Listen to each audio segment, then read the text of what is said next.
तो एनसीईआरटी का question number 2 है। अब क्वेश्चन नंबर जो 2 है वो बहुत ही अच्छा क्वेश्चन है। अगर समझ में आपको आ गया अगर क्वेश्चन तो समझिए कि अगर ये क्वेश्चन आपको समझ में अगर आ जाता है तो इस टाइप का क्वेश्चन आप सभी क्वेश्चन को क्या करेंगे, आप सॉल्व कर लेंगे। तो चलिए चलते बताते हैं एकदम बहुत ही आसानी तरीका से कि कैसे इस क्वेश्चन को आप सॉल्व करेंगे। तो सबसे पहले क्या करना है, इसमें सबसे पहले यह देखना है इसमें कि कौन सा रिलेशन यहाँ लिखा हुआ है। क्या लिखा हुआ है? रिलेशन लिखा हुआ है आर, लिख लेते हैं। रिलेशन आर है इक्वल टू यहाँ पर है A comma B such that A less equal to than B का स्क्वायर। ए आपका यहाँ पर क्या है, रिलेशन है। तो फर्स्ट जो करना है वो चेक करना है कि रिफ्लेक्सिव है कि नहीं है। क्या है? रिफ्लेक्सिव। फर्स्ट क्या चेक करना है हमको? रिफ्लेक्सिव। तो रिफ्लेक्सिव के लिए क्या बोला गया है? रिफ्लेक्सिव के बोला गया है खुद एक नंबर खुद को ही रिलेट करना है, सेम टू सेम नंबर रहेगा, जैसे 1,1 2,2 3,3 ऐसे करके चेक कर लेते हैं पहले ना नंबर से, क्योंकि यहाँ पर बोला गया रियल नंबर, मतलब हर एक नंबर से हम लोग चेक कर सकते हैं। तो सेम नंबर लेके हम यहाँ पर चेक कर लेते हैं। तो यहाँ पर जैसे चेक कर लेते हैं क्या बोला गया पर रिफ्लेक्सिव रिलेशन है क्या? इफ x, मतलब सेम नंबर होना चाहिए। अब बिलोंग्स का होना चाहिए आर मतलब जो भी रिलेशन यहाँ पर दिया हुआ है। चलिए तो यहाँ पर देखते हैं सेम नंबर को लिखते हैं। क्या है यहाँ पर? A less equal to than B का स्क्वायर। अगर रियल नंबर में सेम नंबर लेते हैं, कॉमन 1,1 अगर लेते हैं सेम, तो 1 is less equal to then 1 का स्क्वायर, तो 1 is less equal to then 1। ठीक है, तो ये तो आपको वेरीफाई कर रहा है, इसमें कोई गलत नहीं है। 1,1 इस जो रिलेशन है इस रिलेशन को वेरीफाई यहाँ पर कर रहा है। नेक्स्ट लेते हैं 2,2 चेक करते हैं कि सही है कि नहीं सही है। तो यहाँ पर है 2 लेस इक्वल टू देन 2 का square, then 2 is less equal to than 4। सही है, 2 तो छोटा है 4 से, कोई दिक्कत नहीं है। एक और लेके चेक कर लेते हैं, लास्ट यहाँ पर एक और ले लेते हैं ऐसे 3,3, तो 3 लेस इक्वल टू देन 3 का स्क्वायर, यानी 3 लेस इक्वल टू देन 9। तो ये भी क्या है आपका यहाँ पर है, सही है। तब तो बोलेंगे सर तो ये सब आपका तो रिफ्लेक्सिव है, लेकिन प्रूव करना नाइदर रिफ्लेक्सिव, तो रिफ्लेक्सिव नहीं है।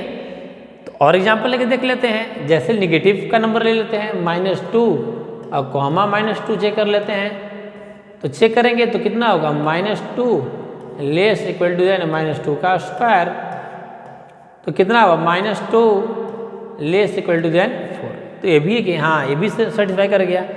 तब तो बोलेगे सर तब तो ये पूरा हो गया, आपको कहाँ दिख रहा है? कोई गलत नहीं है, तो रिफ्लेक्सिव है, इसका तो आंसर गलत है। लेकिन नहीं, अभी पूरा तुम चेक नहीं किए हो, इसलिए बहुत हम आसानी तरीका से नंबर पुट करके दिखा रहे हैं। जो लोग बच्चे लोग यहाँ पर गलती करते हैं, अगर ये क्वेश्चन नहीं दिया, नाइदर नहीं लिखा रहता, पूछता अगर कि रिफ्लेक्सिव है कि नहीं है, तो इतना चेक करके मैक्सिमम स्टूडेंट लिखते हैं कि हाँ सर रिफ्लेक्सिव है।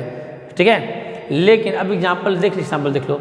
अगर यहाँ लेते हैं हम 1/2 और कॉमा ले लेते हैं 1/2, फ्रैक्शन का नंबर 1/2 कॉमा 1/2 जब लेते हैं तब यहाँ पर हो जाएगा 1/2 लेस इक्वल टू देन 1/2 का स्क्वायर। तब क्या हो जाएगा? 1/2 लेस और इक्वल टू हो जाएगा 1/4।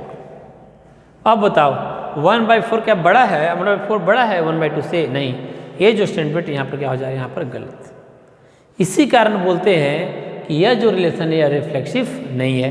तो एग्जाम्पल करके थोड़ा सा देख के समझा देना है, यह रिफ्लेक्सिव नहीं है, क्योंकि हर एक नंबर पर सेटिस्फाई यह नहीं कर रहा है। This is not a reflexive. तो नेक्स्ट इसके बाद आते हैं हम लोग रिफ्लेक्सिव चेक कर दिए।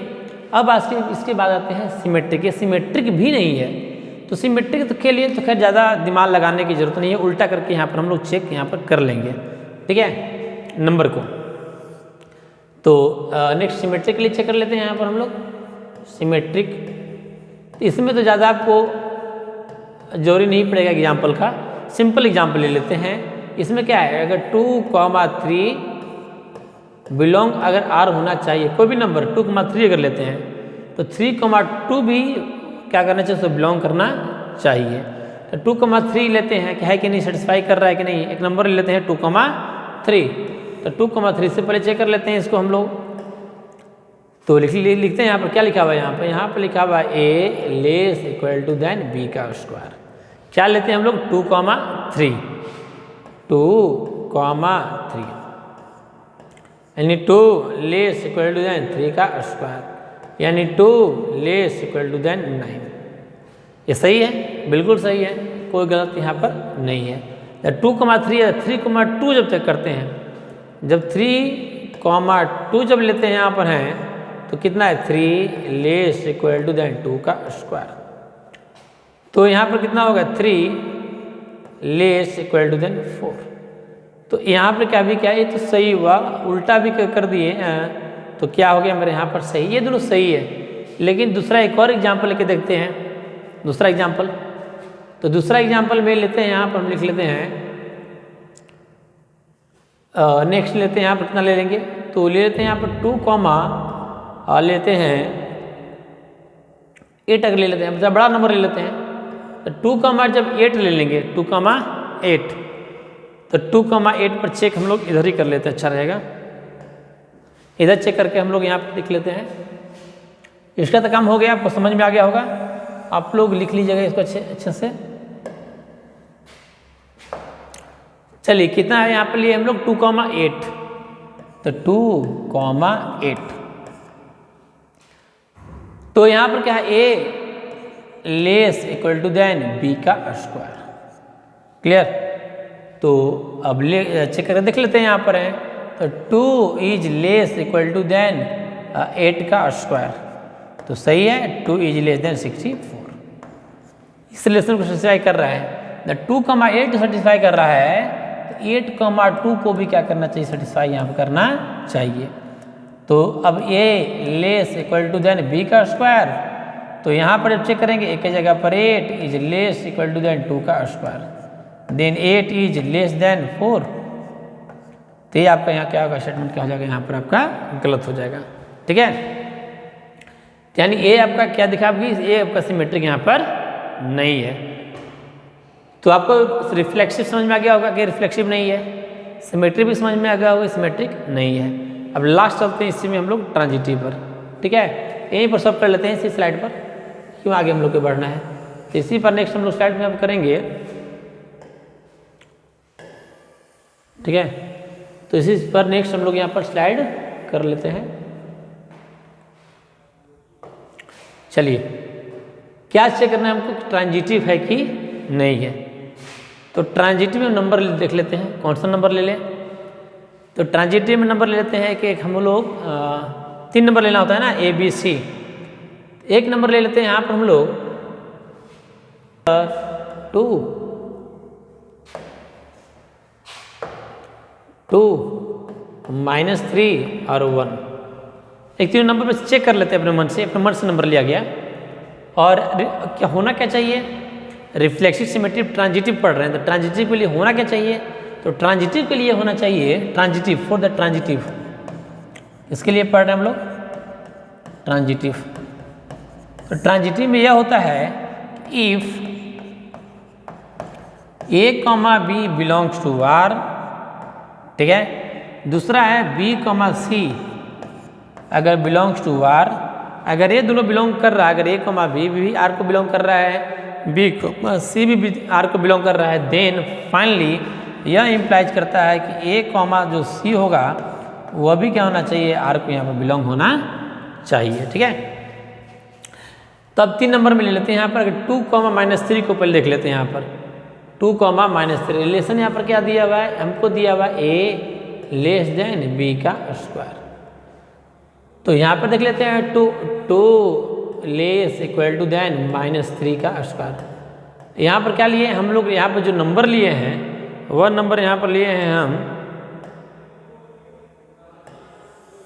यहाँ पर नंबर ले लिए हम 2, -3। तो यहाँ पर क्या आया था, 2 जो आ रहा था लेस इक्वल टू देन 9। तो सही है, कोई दिक्कत नहीं है, 2 जो है छोटा है 9 से। नेक्स्ट एग्जाम्पल लेते हैं हम लोग, यहाँ पर -3, 1 देख लेते हैं। तो -3 is less equal to then 1 का स्क्वायर, यानी -3 is less equal to then 1।